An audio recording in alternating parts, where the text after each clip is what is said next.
A stunned silence grips the studio as Prince Harry storms off stage, jaw clenched, eyes furious, just seconds after being called the Kardashian of the Crown on live TV. It started like any other high-profile late-night appearance. The mood was upbeat. The audience was buzzing. Bright lights. Red leather chairs. That iconic Graham Norton charm. Everyone expected an evening of witty banter, playful teasing, and a royal guest perhaps letting his guard down just enough to be memorable.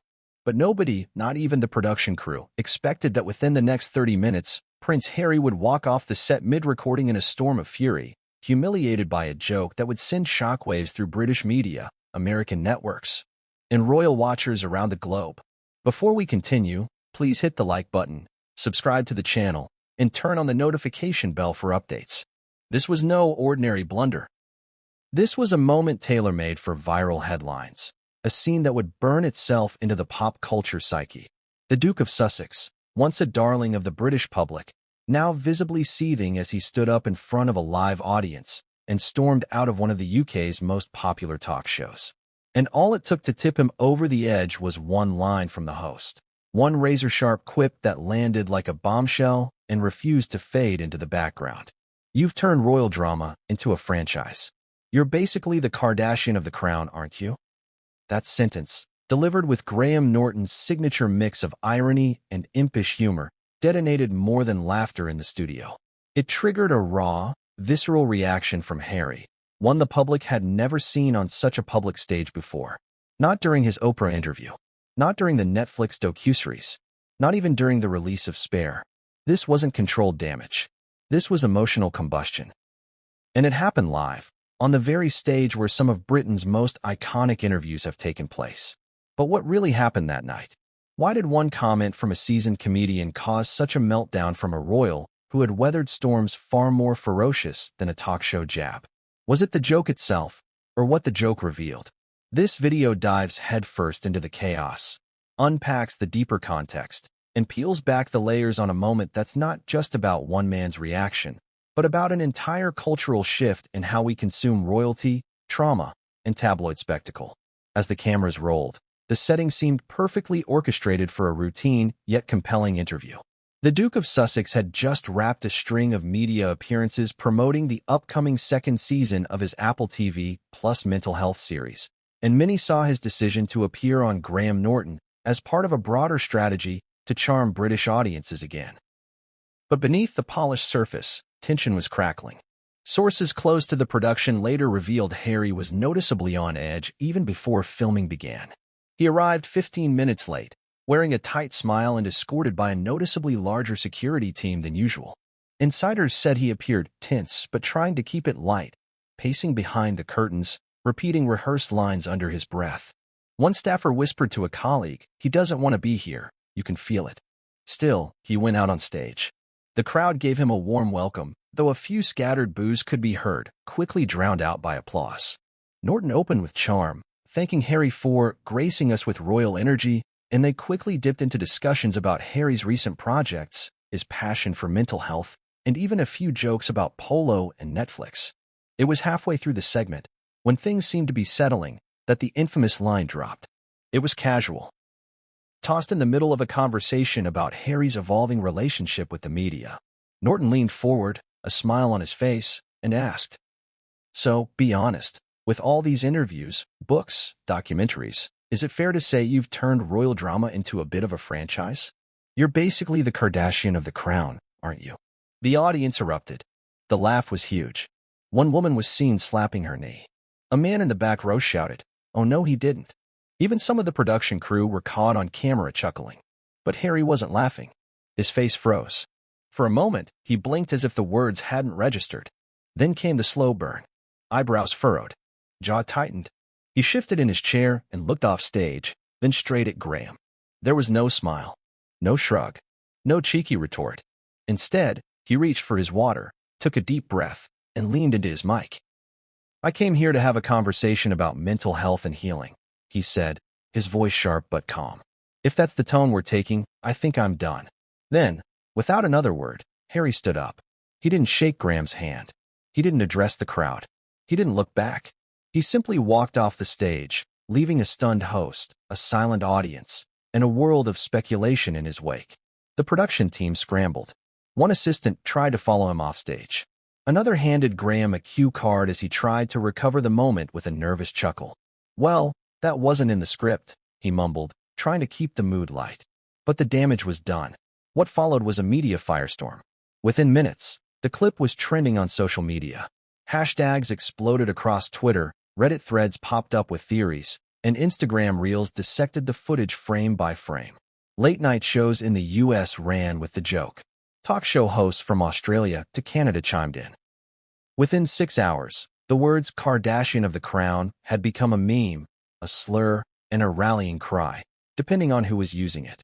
But perhaps the most intriguing reactions came not from the press or the public, but from behind royal walls. Reports soon leaked that King Charles was deeply embarrassed by the spectacle. Palace aides were disgusted by what they described as a deliberate public provocation. Meghan Markle, according to one unnamed source close to her circle, was furious and felt Harry was ambushed. Meanwhile, public opinion was starkly divided. Some rallied behind Harry, arguing that he had every right to draw a line when jokes cross into personal territory.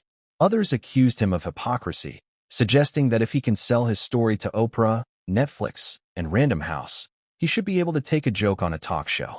And then there were those who saw something deeper. A breaking point.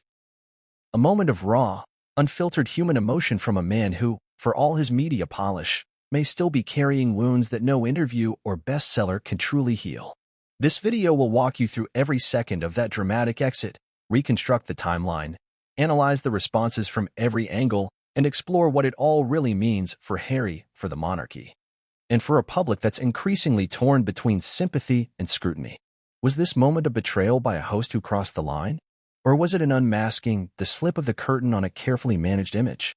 Keep watching, because what happens next may just redefine how the world views Prince Harry and what it truly means to walk away from royalty only to end up in a different kind of spotlight. It's easy to laugh when you're sitting at home with a bowl of popcorn, watching celebrities get roasted under studio lights. The audience claps. The host smirks. The guest smiles through gritted teeth. That's entertainment. At least, that's what it's sold as. But when the balance between good-natured teasing and personal humiliation tilts, the result can ignite a cultural firestorm.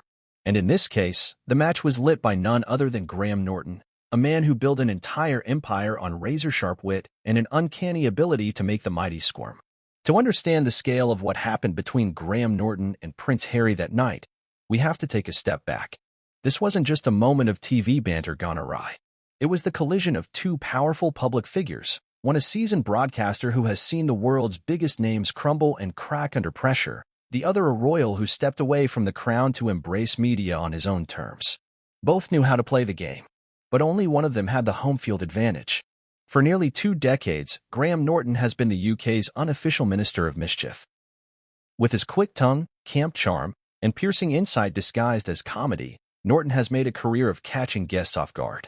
Whether it's asking Tom Cruise if he really believes in aliens, ribbing Benedict Cumberbatch over fan fiction, or showing embarrassing clips of A-listers before they were famous, Graham is known for skating the thin line between cheeky and cruel.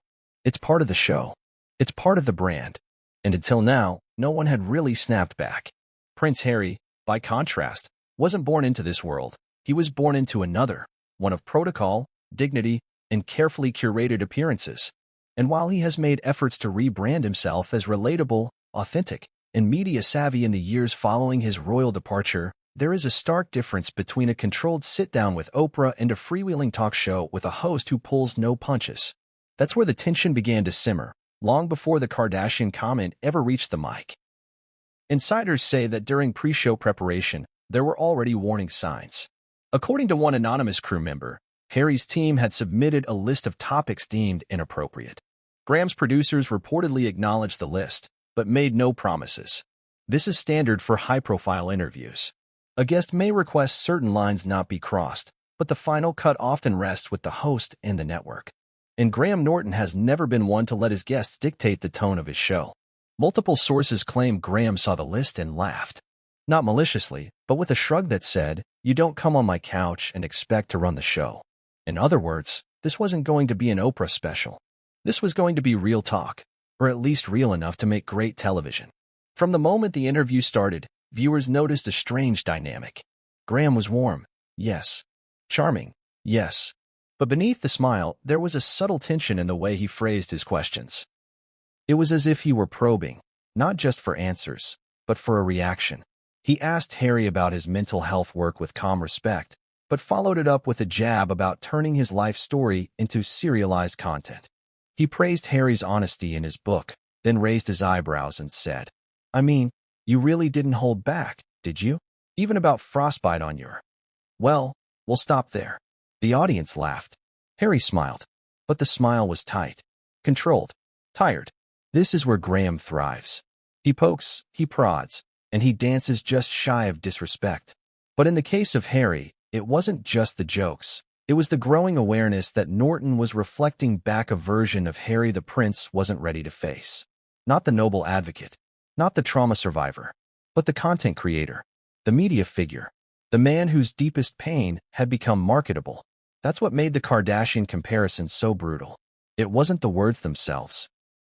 It was the timing, the truth, and the laugh they provoked. You've turned royal drama into a franchise. You're basically the Kardashian of the crown, aren't you? It wasn't delivered with venom. There was no malice in Norton's voice. But there was something else, a challenge, a dare, a mirror. In that instant, the studio transformed. The laughter wasn't just at the joke, it was at the image.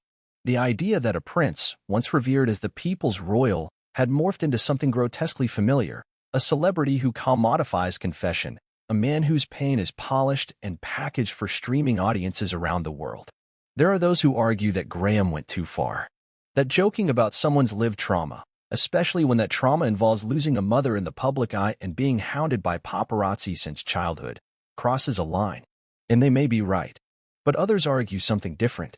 They say Graham did what the media has been too afraid to do. Puncture the narrative. Break the spell. Ask the question no interviewer has dared to ask Harry directly. Are you healing? Or are you performing? It's not an easy question. It's not a comfortable one. But that's the job Graham Norton has built his reputation on, asking uncomfortable questions and doing it with a smile. This isn't the first time Graham has embarrassed a guest on air, and it likely won't be the last. But it may be the first time his guest left mid-show. That's a different kind of spectacle altogether. After Harry stormed out, reports suggest Norton remained composed, but the rest of the episode was off-kilter. Scheduled games were scrapped. The musical guest was reslotted. Some of Harry's pre-recorded footage was cut. And while the episode still aired, it was noticeably shorter and missing key promotional material.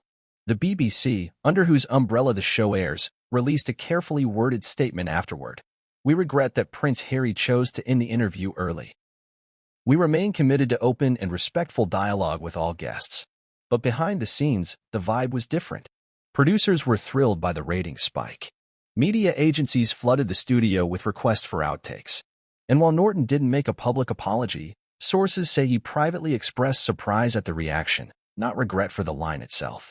It's worth noting, too, that Graham has faced backlash before. In 2016, he was criticized for showing a humiliating audition tape of a guest without clear consent. In 2019, he poked fun at a guest's weight. But he has always weathered the storms with a mix of British charm and unapologetic confidence.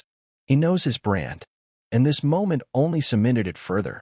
The phrase Kardashian of the crown has now taken on a life of its own. It's been quoted in articles, debated on radio, turned into t-shirts and hashtags. It has, ironically, become the very kind of viral moment Harry claims to hate. And the very kind of viral moment that fuels the machine he now occupies. But maybe that's the point. Maybe what made Harry so furious wasn't the joke itself, but the echo of a deeper truth. That despite his best intentions, despite his talk of healing and privacy and boundaries, he has indeed become a player in the very game he sought to escape. And maybe what made Norton so effective that night wasn't just the line. It was his ability to make the audience laugh, while Harry sat in the middle of a realization he didn't want to face. Who's laughing now? Everyone, it seems, except Harry. And in that laughter lies the most brutal irony of all. The man who wanted to be heard, understood, and respected may now be remembered not for the causes he champions, but for the moment he walked off a set, face red with anger, while the crowd kept laughing. That's not just a punchline. That's a legacy moment. And Graham Norton, for better or worse, wrote it live on air. From Buckingham Palace to Netflix deals and podcast episodes, the prince, once known for cheeky grins and military grit, has undergone one of the most radical public transformations in recent memory. What began as a dramatic royal exit has evolved into a full-scale media campaign, one that some say is rooted in personal healing, while others accuse it of being a masterclass in strategic self-victimization. But as the dust settles around his explosive walkout from the Graham Norton show, a deeper question rises. Is Prince Harry still telling his truth or selling it? To understand this complicated landscape, we must rewind to the foundational moment that changed everything, January 2020. Harry and Meghan announced they were stepping back as senior members of the royal family. Dubbed Megxit by the press, the statement reverberated around the world. The announcement shocked Buckingham Palace and fractured long-standing family bonds, but it also set the stage for a new chapter. One where Harry would no longer speak through the lens of royal duty, but from the depths of personal pain. In the immediate aftermath, many sympathized. The couple cited toxic press coverage, institutional racism, and a lack of mental health support within the monarchy as reasons for their departure. They wanted financial independence and the ability to shape their own narrative. It was a revolutionary moment in the context of royal tradition, a prince choosing autonomy over allegiance. But the path to autonomy, as it turns out, was paved with interviews, memoirs, camera crews, and multi-million-dollar contracts. Let's examine the timeline of how Harry transitioned from royal rebel to media brand. First came the Oprah Winfrey interview in March 2021.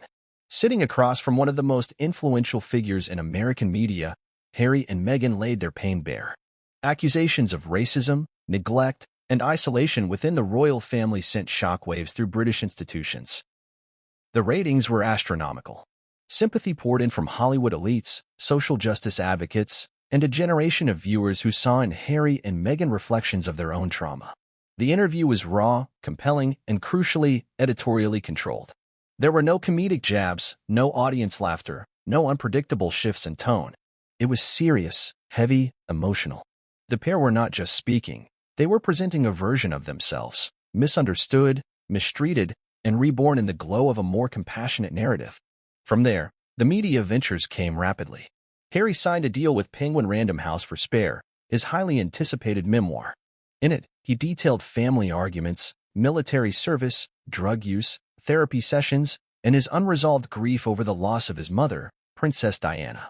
He included vivid stories, from fights with Prince William to frostbite on his Todger, that became tabloid gold and late-night punchlines. But beneath the spectacle was something even more potent. A consistent theme of betrayal and survival. Harry painted himself as someone who had endured relentless media intrusion, family coldness, and the weight of expectation. He emerged, in his own telling, as a man broken but rebuilding. Then came the Netflix docuseries Harry and Meghan. With sweeping cinematography, behind-the-scenes footage, and glossy testimonials, it showcased their love story, their struggles, and their reflections on their exit from royal life. The show was polished, sympathetic, and emotionally immersive, but also clearly produced to maximize impact. There were critics who saw it as a compelling documentary, and others who branded it emotional propaganda. Harry also launched the Me You Can't See, an Apple TV Plus series on mental health co-created with Oprah. It featured interviews with celebrities and everyday people struggling with depression, anxiety, PTSD, and trauma. Harry shared his own battles. He spoke of panic attacks, therapy breakthroughs, and how Meghan encouraged him to seek help. The message was powerful. Mental health matters, and vulnerability is strength. And yet, with every new venture, a pattern became increasingly visible. There were no interviews where he was challenged, no open debates, no unscripted confrontations. Every appearance was carefully curated to reinforce a central theme. Harry as a victim of an institution that prioritized reputation over humanity. Even in his most self-critical moments, there was always a thread of justification, a reason why he acted the way he did, rooted in pain, obligation, or survival. Public relations experts began to take note. Some praised the consistency. Others raised concerns that the strategy was becoming too predictable, too rehearsed. Emma Llewellyn, a UK-based media analyst, summed it up in a scathing op-ed. Prince Harry has turned trauma into theater. It's not that his experiences aren't valid. It's that he presents them only in safe environments, under sympathetic lighting, with a production team ready to cut what doesn't serve the image. And then came the Graham Norton Show, a platform known for unscripted banter, rapid-fire questions, and a host who doesn't do softball. Harry's PR team likely saw this as a calculated risk, a chance to connect with UK audiences, to soften his image, to show that he can laugh, take a joke, and remain human amidst the storm. But Graham didn't follow the expected script. He made a joke, one joke, that cut too close to the center of Harry's image management. By calling him the Kardashian of the Crown, Norton wasn't just teasing. He was framing Harry's entire public journey in terms the prince could not tolerate. The Kardashians are known for curating drama, capitalizing on personal conflict, and monetizing family spectacle. It was, in one phrase, a dismantling of the noble narrative. And for Harry, whose entire media strategy hinges on sincerity, authenticity, and emotional transparency, being likened to entertainment entrepreneurs felt like character assassination. The moment he walked off stage, the PR illusion shattered. The man who had orchestrated his public story with such precision had finally encountered a setting he couldn't control, and he cracked.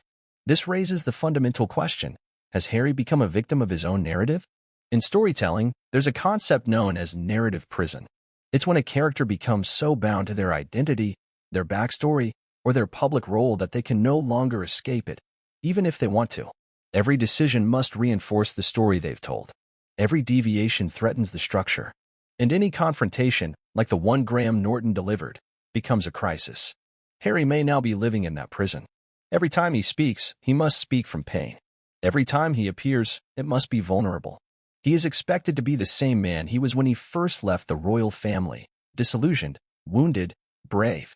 But humans evolve. People change. Pain heals. And if Harry cannot publicly evolve without betraying the very narrative that gave him his platform, then he is trapped. There's also the Meghan factor. While she is often seen as the driving force behind the Sussex brand, Harry's emotional transparency has become its most marketable asset. It is his therapy, his tears, his unresolved childhood grief that draw audiences. And while their love story is central, it is Harry's trauma that keeps the story burning. Without it, the brand risks fading. This makes the Norton incident even more significant, because it was the first time the public saw the prince's strategy falter in real time. There was no safety net, no sympathetic interviewer, no post-production edits. Just a man, a joke, and a truth too close for comfort. Since then, Harry's team has gone into defensive overdrive. Public statements have been vague. Allies have accused the show of ambush tactics, and a handful of sympathetic commentators have argued that mocking trauma, no matter how famous the person, is never justified. But the tide is shifting. More and more, the public is asking, is this still about healing, or is it about attention? Is Harry seeking to educate others through his experiences, or is he trapped in a cycle of self-exposure that now feeds on itself? And how long can this strategy sustain itself before the very audience he's been speaking to begins to turn away? As we move forward, we'll explore the wider fallout, how the media responded, what the palace really thought, and what this moment means for the monarchy in the age of digital drama. But for now, one thing is certain: Prince Harry's walkout wasn't just a reaction. It was a rupture. And whether it marks the beginning of a new strategy or the unraveling of an old one remains to be seen. You're basically the Kardashian of the Crown, aren't you? With those 13 words, Graham Norton didn't just craft a viral soundbite. He delivered a cultural blow that triggered one of the most public breakdowns in Prince Harry's post-royal media journey. The crowd laughed. Harry did not. In an instant, a quip meant to be cheeky landed with the force of an accusation, and the room's mood flipped from festive to frigid. But the line's power wasn't in its humor. It was in its precision.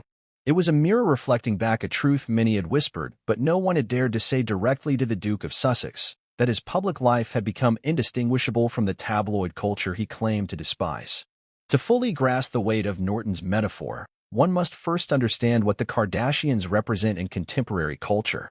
They are, for better or worse, the high priests of monetized identity. From Kim's rise via a leaked sex tape to Kris Jenner's ruthless business acumen, the Kardashian family pioneered the commodification of personal lives on a scale that transformed reality television, social media, and influencer economics. They don't merely exist in the spotlight. They own it, bend it, and manufacture it. To compare someone to a Kardashian is to imply that their vulnerability is a brand, their trauma a product, and their public persona a curated spectacle. So when Graham aimed that comparison at Harry, he wasn't just being flippant. He was challenging the entire foundation of the prince's post-royal narrative. But was it fair? Supporters of the Sussexes immediately rejected the label. They argued that Harry's storytelling, though financially lucrative, stems from a sincere need to process grief, dismantle systemic dysfunctions, and raise awareness about mental health.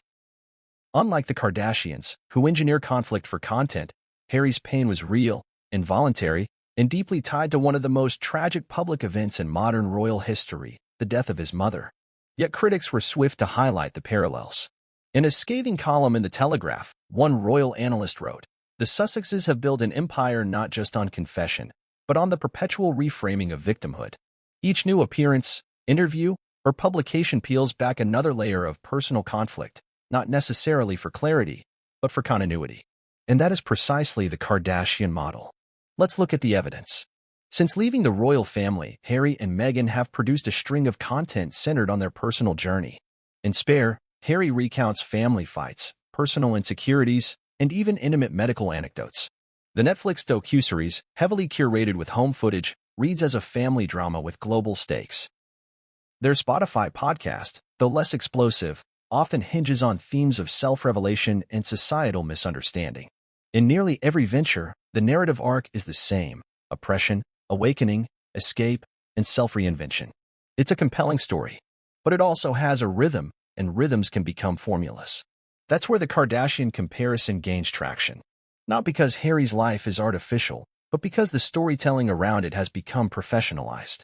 What once felt like a courageous break from silence now risks feeling like serialized trauma, rolled out in chapters, each one promoted with the cadence of a product launch. This commodification of pain is not unique to Harry, nor to Meghan. In the digital age, confession is currency. Instagram influencers share their eating disorders. YouTubers cry on camera about burnout. TikTokers post stories of family estrangement. Audiences today expect intimacy, not just from celebrities, but from anyone with a platform. Vulnerability isn't just therapeutic, it's marketable. But with the Kardashians, there's a knowingness to it. They never pretend to be accidental celebrities. They revel in the machinery. Kris Jenner once joked, "I'm not a regular mom, I'm a momager." Kim turned a robbery trauma into a storyline. Kourtney's wedding became a Hulu miniseries. Their brand is built on transparency about how the sausage is made, and the public, paradoxically, respects that. Prince Harry, however, straddles an awkward line. On one hand, he denounces media intrusion. On the other, he invites cameras into his home. He condemns the press for twisting his story, then authors a memoir that exposes his family's inner workings. He preaches privacy, then signs deals worth hundreds of millions to broadcast his life. That contradiction is the very fulcrum of the Kardashian of the Crown comment. Not that Harry is phony, but that he's become a product of the very system he once fled. He is both victim and participant, critic and collaborator. And that duality creates discomfort. When the audience laughed at Norton's joke, they weren't laughing at Harry's trauma. They were laughing at the absurdity of watching a prince, a man born into ancient tradition, traverse the territory of influencer culture. They were reacting to the surreal juxtaposition, royalty behaving like reality TV. This moment also underscores a deeper cultural shift. The public no longer consumes content passively. Viewers today are media literate. They recognize branding. They detect emotional framing. They parse sincerity from strategy. And when a public figure like Harry leans heavily into personal storytelling while also seeking immunity from critique, that dissonance becomes ripe for ridicule. Graham Norton, with his finely tuned comedic instincts, picked up on that dissonance. Whether he intended to humiliate or simply provoke, he tapped into the conversation many had been tiptoeing around for months. Has Harry's authenticity been compromised by his commercial pursuits? The walkout only amplified the impact. If Harry had laughed, deflected, or responded with grace, the moment would have passed. Instead, his fury confirmed the nerve had been hit. In that instant, the audience saw not just a man offended, but a man exposed, not by a scandal, but by an uncomfortable truth dressed as a joke. Of course, humor is subjective. What some consider fair commentary, others call cruelty. The ethics of punching up versus punching down are complex, especially when the subject is someone who has endured profound trauma. But royalty, even post-abdication, is not a neutral identity. Harry may have renounced his titles, but he remains a figure of global fascination. He is privileged, protected, and immensely powerful in media terms. That power invites scrutiny, and scrutiny invites satire. In the days following the interview, social media platforms exploded with memes and debates. Some sided with Harry, arguing that his vulnerability had been weaponized for a laugh. Others accused him of hypocrisy, noting that public figures who leverage their trauma for profit must also learn to absorb critique without combusting. One viral tweet captured the sentiment succinctly: if you build a palace out of pain, don't act shocked when someone knocks on the door. The Kardashians themselves have not commented on the comparison, but media insiders speculate that if they did, it would likely be with a wink. They've built a billion-dollar brand on turning mockery into momentum. They understand the game. The question now is whether Harry does. Because if the prince hopes to sustain a public role in media, he must reckon with the rules of that space. And in media, especially unscripted formats, nothing is off limits. There are no safe zones. No list of banned questions. Vulnerability is currency, but so is resilience. Audiences may forgive a tear, but they rarely reward a tantrum. In the final analysis, Graham Norton's joke wasn't just a zinger, it was a cultural diagnosis. It pointed to the strange, messy space Harry now occupies, no longer royal in the traditional sense, but not quite celebrity in the American mold. He is a hybrid, caught between palace protocol and podcast intimacy, between bloodline and brand. And in that liminal space, every narrative choice carries weight. Was the Kardashian comparison cruel? Perhaps. Was it insightful? Absolutely. And that's why it stung. Because sometimes, the most painful truths come wrapped in laughter. And sometimes, the biggest revelations don't come from interviews or memoirs, but from moments when the script slips and someone finally says what everyone else is thinking. When Prince Harry stormed off the set of the Graham Norton show, the shockwaves didn't stop at the studio doors. They roared through British media, jolted political commentators into action, and perhaps most notably, sent tremors through the very heart of the British royal establishment. While cameras stopped rolling and the public chattered on social media, behind the centuries-old stone walls of Buckingham Palace, something deeper was unraveling, a crisis not just of optics, but of identity, unity, and lineage. For years, the royal family has employed one golden rule when it comes to scandal: never complain, never explain. But in the modern era, where silence is often interpreted as guilt, and every viral moment becomes global narrative within hours, that principle has never felt more strained. And when a Windsor prince walks off a live show in visible humiliation, triggered by a quip that touches the very core of his media strategy, the palace can't afford to just sip tea and hope it passes unnoticed. According to high-level aides close to the palace machinery, the royal household was immediately alerted the moment the footage leaked online. Within hours, private advisors, communications officers, and even members of the monarch's legal counsel were in a closed-door session discussing potential fallout. This was not a minor PR flare-up. It was a televised implosion involving the king's son, occurring on one of Britain's most beloved television platforms. And worse, it added fresh fuel to the already strained relationship between Harry and the rest of the royal firm. King Charles III, often perceived as a more emotionally distant figure than his late mother, was reportedly deeply embarrassed by the incident.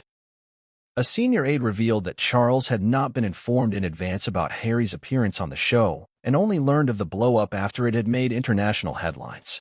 According to this source, Charles expressed regret not over the joke itself, but over the continued public unraveling of his youngest son's dignity. Behind the scenes, the king's personal secretary, Sir Clive Alderton, was said to be furious. "Every time there's a moment of silence from Harry, we hope it's a pivot toward healing," he allegedly said during a debrief. "And every time he opens his mouth on a screen, it tears the fabric further." Queen Camilla's reaction, as shared by insiders, was more scathing. She was reportedly shocked but not surprised, and allegedly referred to the incident as Harry playing the victim again on cue. These remarks, while unconfirmed publicly, line up with previous whispers that Camilla has been among the least sympathetic within the royal inner circle toward Harry's ongoing crusade against the media and monarchy. According to royal biographer Angela Levin, Camilla has long seen Harry's actions as self-serving, and the Graham Norton debacle only reaffirmed that belief. But what about Prince William? William has long borne the weight of being the stable, reliable heir, the one who doesn't flinch, doesn't explode, and most certainly does not walk off live television.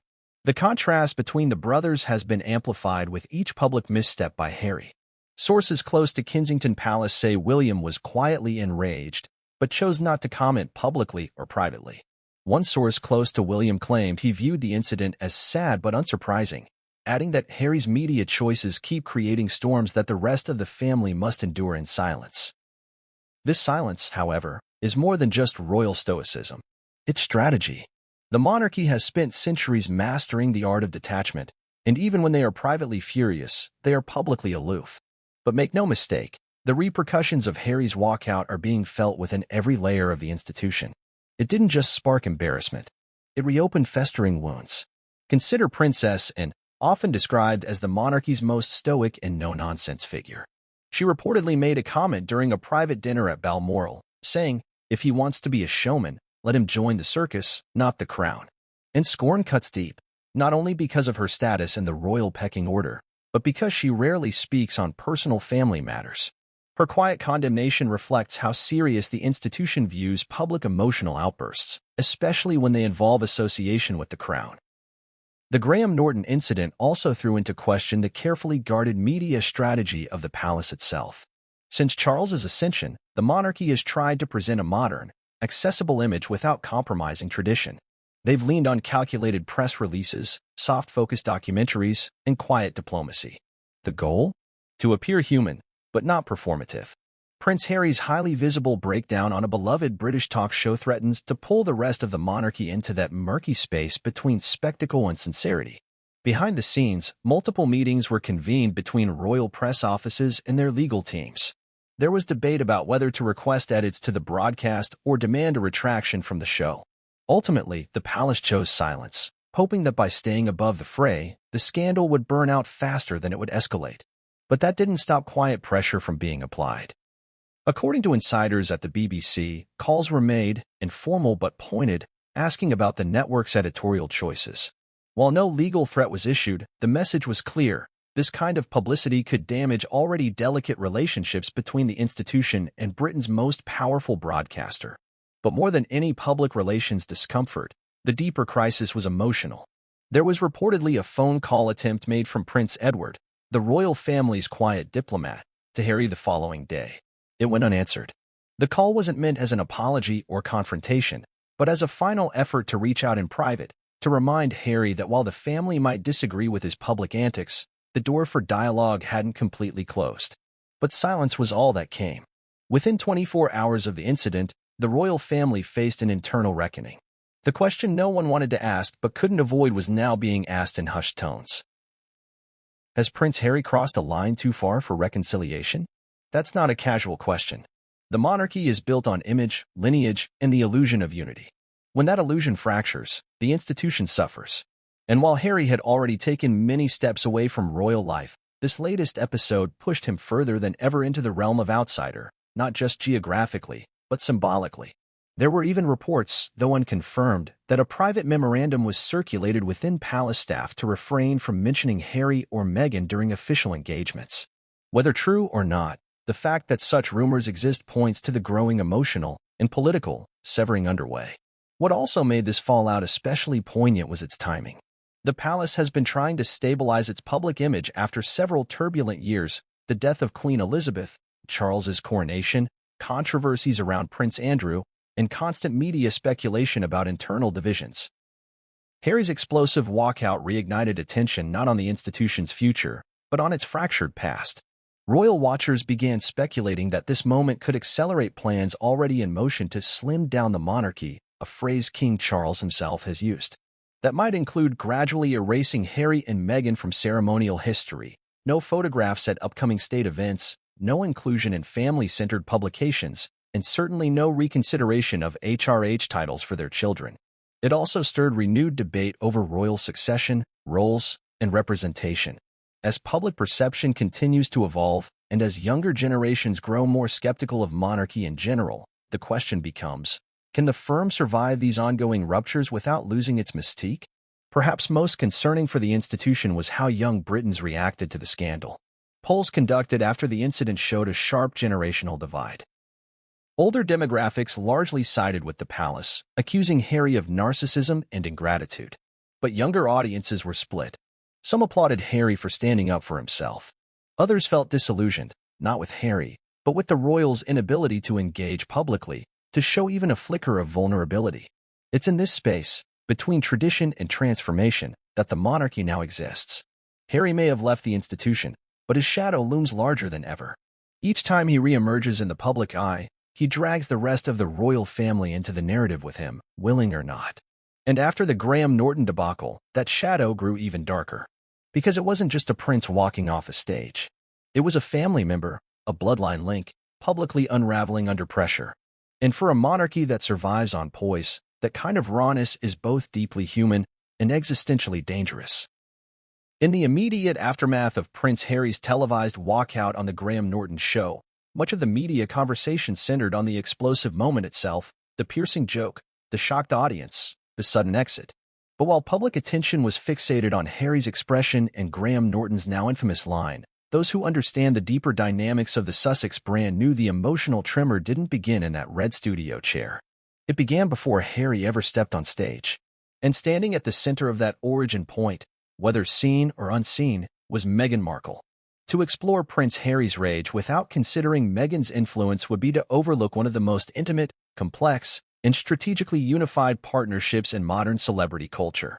Since their marriage, Harry and Meghan have operated not just as a couple, but as a team, a brand, a joint entity with shared grievances, shared goals, and above all, shared messaging. So when Prince Harry exploded on a public stage, it begged the question, what role, directly or indirectly, did Meghan play in shaping the build-up to that moment? According to insiders close to the Sussex circle, Meghan was deeply involved in the planning of Harry's media tour leading up to the Graham Norton appearance. In fact, sources reveal that while she chose not to appear on the show herself, she played a central role in shaping the tone of Harry's messaging, the themes he would emphasize, and the image he would project. The purpose of this particular interview, they claimed, was not controversy but connection, a chance for Harry to remind British audiences of his warmth, humor, and relatability. But that tone, Meghan feared, might be difficult to maintain in a British media setting, especially with a host as unpredictable as Graham Norton.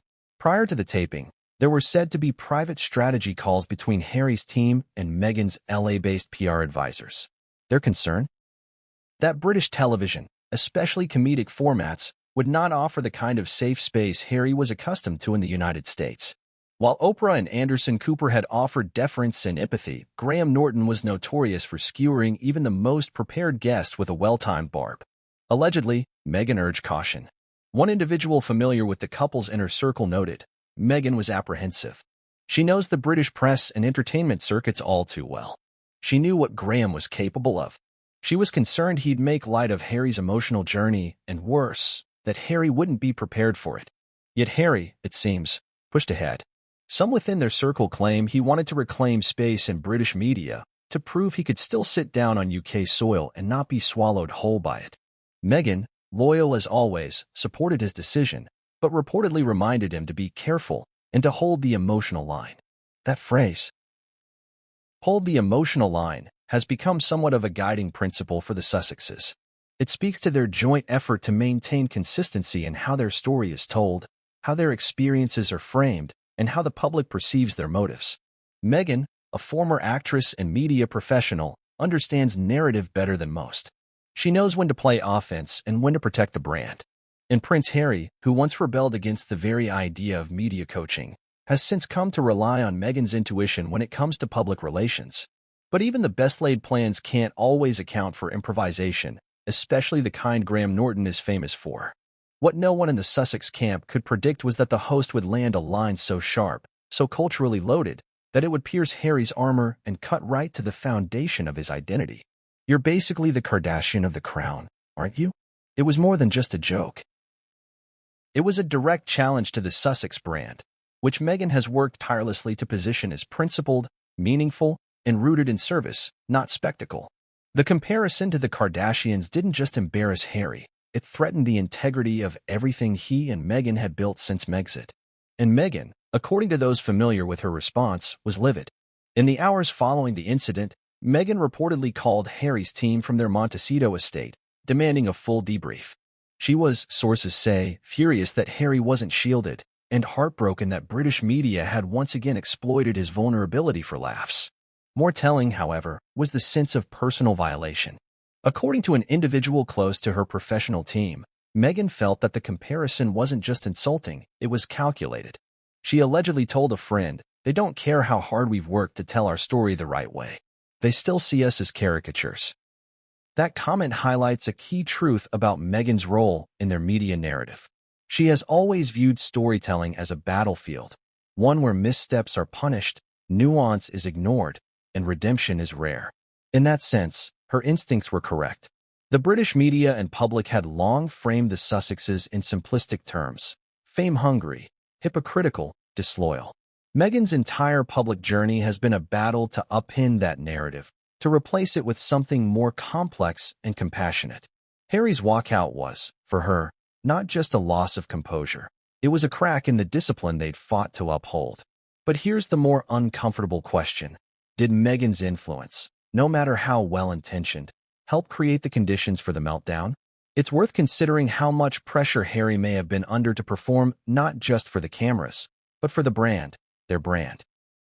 There are reports that Meghan had reviewed the talking points with Harry beforehand, reminding him of their shared messaging themes: mental health, resilience, family dynamics, and the importance of self-advocacy. He was to appear calm, open, and strong, vulnerable but not reactive, firm but not aggressive. Yet those exact expectations may have tightened the emotional noose. The more Harry tried to walk the tightrope between authenticity and strategy, the more fragile the performance became. When Norton pulled the rug from under him, there was no space left for improvisation, only collapse. This tension reflects the core of Harry and Meghan's media dynamic. Meghan is the strategist, the planner, the one who understands that every interview, every camera angle, every tweet is part of a broader story arc. Harry, by contrast, is more reactive, emotional, instinctive, and often unfiltered. When the two work in harmony, they can be powerful. But when the pressure intensifies, their differences can become liabilities. That's what makes Meghan's role in this episode so critical. Not because she orchestrated Harry's reaction, but because she helped shape the emotional architecture within which that reaction took place. There's also the question of aftermath, how Meghan handled the damage control in the hours and days that followed. According to Sussex insiders, she immediately began consulting with their PR advisors about next steps. Damage control messaging was floated internally, though no official statement was made. Some outlets received off-the-record clarifications that Harry had been blindsided by the tone of the interview. Others were told that certain moments were never supposed to make the final cut.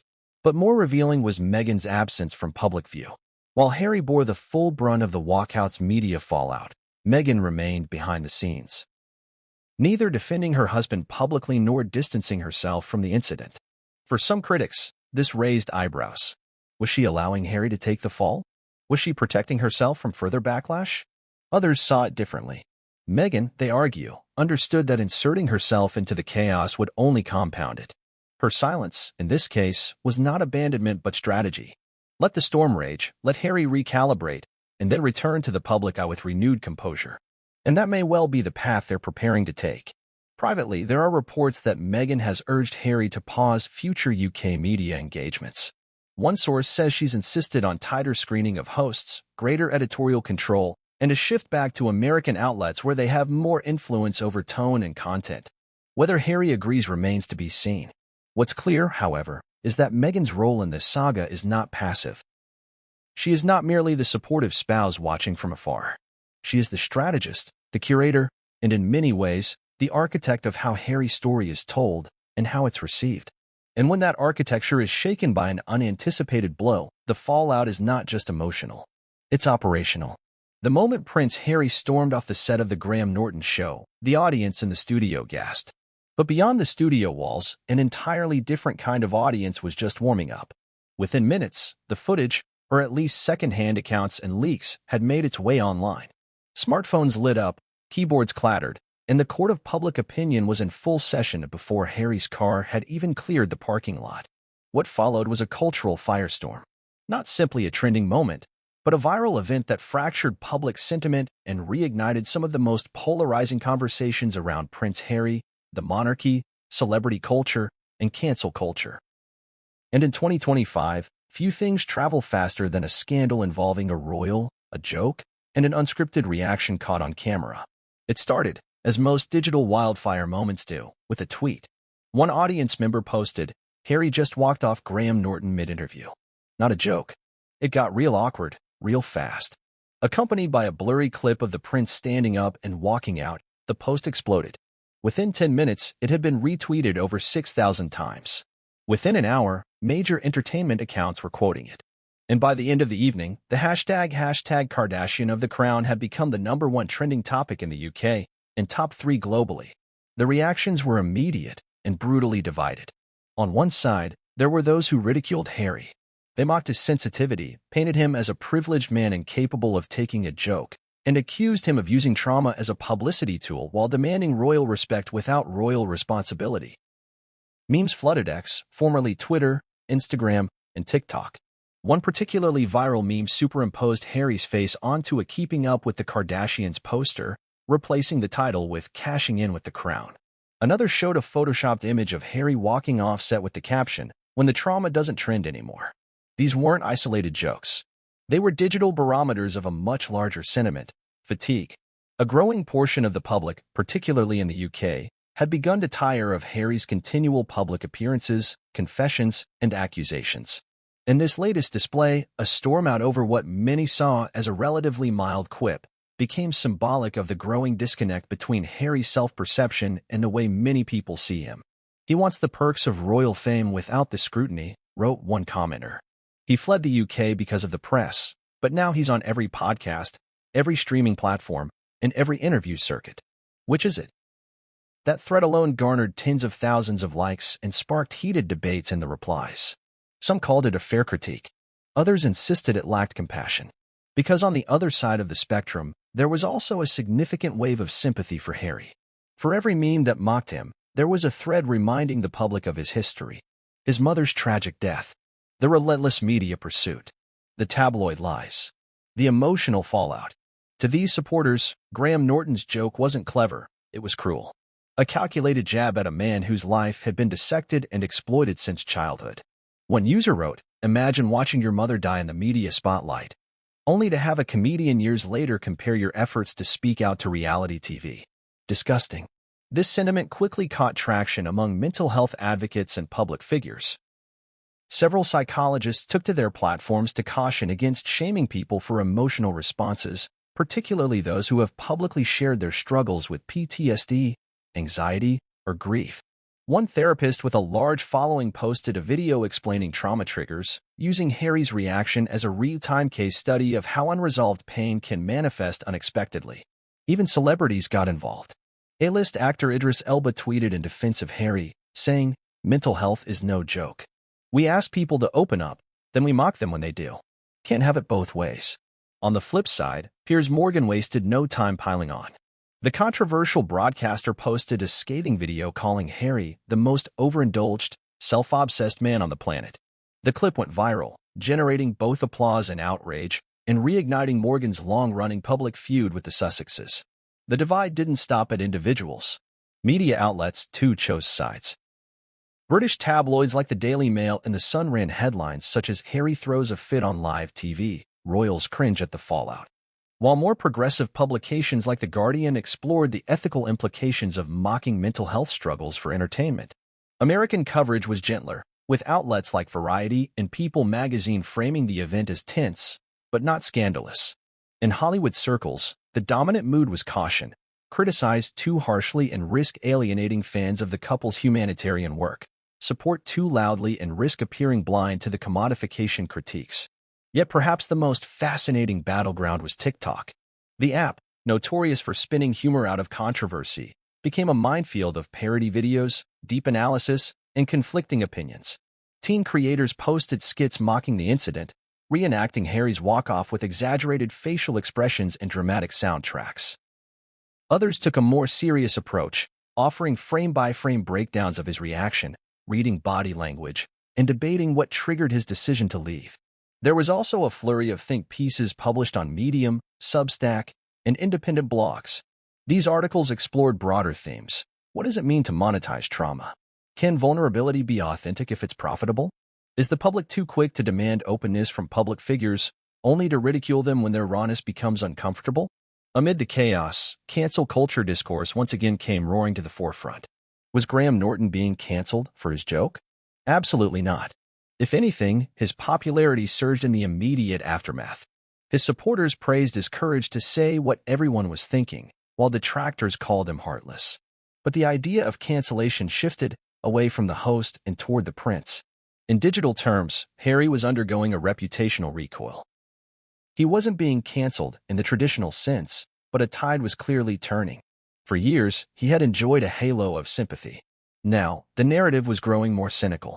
People weren't just questioning his sincerity, they were wondering how long his emotional narrative could sustain public interest. And in today's hyperreactive media landscape, reputation is not static. It's a live feed, constantly updated, constantly judged. A single misstep can tilt perception. And that's exactly what Harry's walkout did. It shifted the balance, not just in his public persona, but in how audiences felt permitted to. No longer was he just the wounded son of Diana. He was now the celebrity who couldn't take a joke. And that, to many, was a much harder sell. The palace, as expected, stayed silent. But unofficial voices from within royal circles took to whisper campaigns and off-the-record briefings. Reports emerged that senior royals viewed the incident as further evidence of Harry's emotional volatility. Tabloid headlines soon followed, with phrases like unstable, embarrassment, and liability cropping up across newsstands. But in the quieter corners of the internet, in private group chats, smaller forums, and offline conversations, there was another type of reflection emerging. Not cruel, not mocking, but curious. People were asking, how did we get here? How did a prince go from symbol of duty to lightning rod for ridicule? And what does it say about us that we keep watching? Because ultimately, that's what fuels moments like these. Not just the incident itself, but our reaction to it. The shares, the laughs, the outrage, the endless loop of opinion, performance, and projection. Prince Harry didn't just walk off a talk show. He walked into a global discourse that is redefining fame, trauma, and what we demand from those who live in the spotlight. He became, in that moment, not just a subject of controversy, but a mirror, reflecting back the complicated, often contradictory way we engage with public pain. And the audience, split, vocal, passionate, continues to speak loudly. To understand why Prince Harry exploded on live television, why a single sarcastic comment from Graham Norton ignited such visible fury, you have to rewind the tape, not just to the days leading up to the interview, but to the years of mounting emotional, cultural, and psychological strain that have made Harry's every move feel like walking a tightrope across a canyon of judgment. His rage was not born in that chair. It was layered into him. Moment by moment, slight by slight, from the first flash of paparazzi bulbs outside a hospital to the sting of headlines that dissected his every mistake, to the very public loss of the only person who ever made him feel truly understood in that gilded world, his mother, Diana. For the world, the unraveling may have begun with a laugh on a talk show. For Harry, it started long before he ever became a husband, father, and defector from royal life.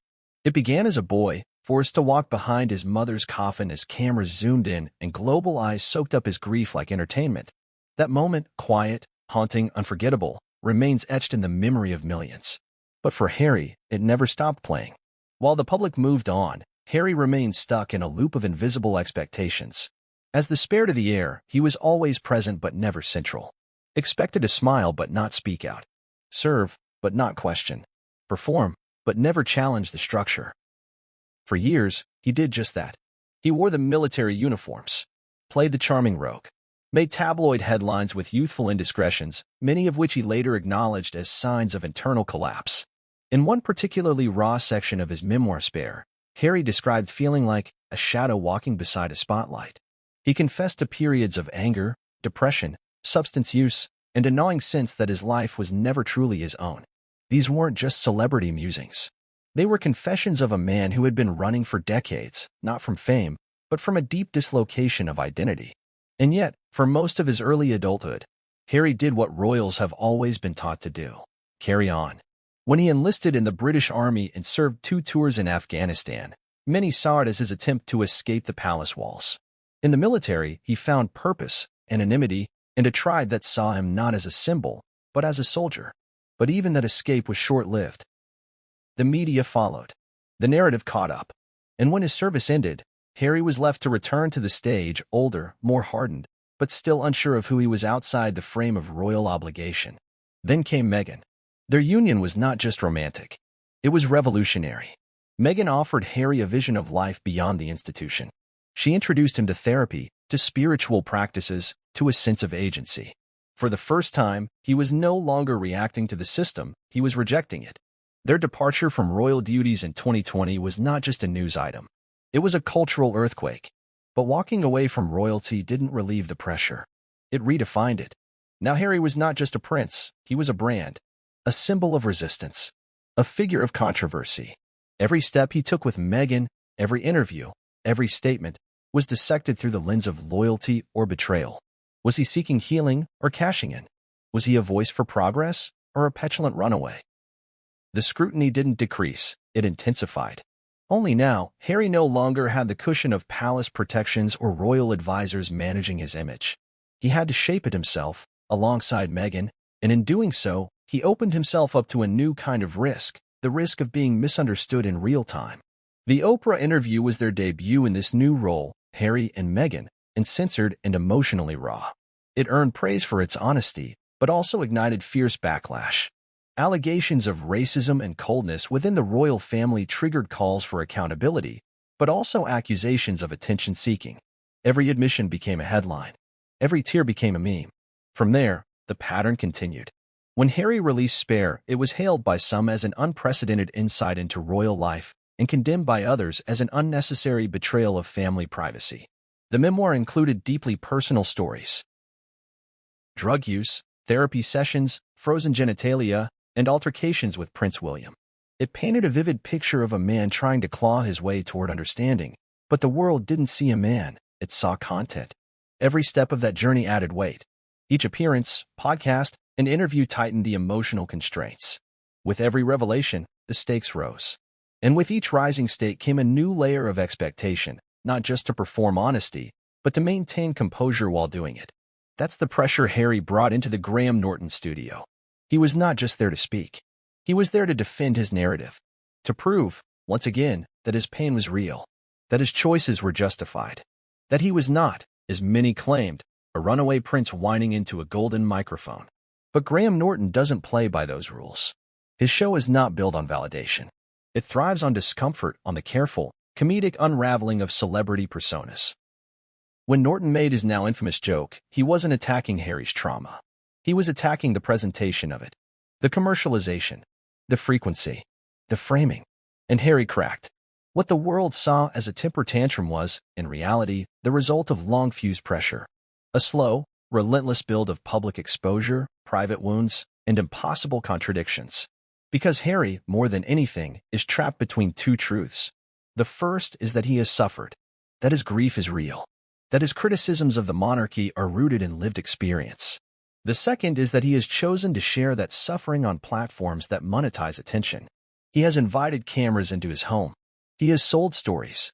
He has made deals. Those two truths are not mutually exclusive, but they are difficult to reconcile. And every time he sits in front of a camera, he must carry them both, the burden of authenticity and the weight of performance. The studio that night was the final straw. He had likely rehearsed answers. He had likely been told by advisors to stay composed. He had been warned, perhaps even by Meghan herself, not to let the British media get under his skin. But trauma is not logic.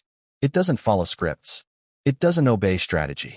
And when a host laughs in your face and reduces your entire narrative to a punchline, your body doesn't think. It reacts. He stood. He walked. He left.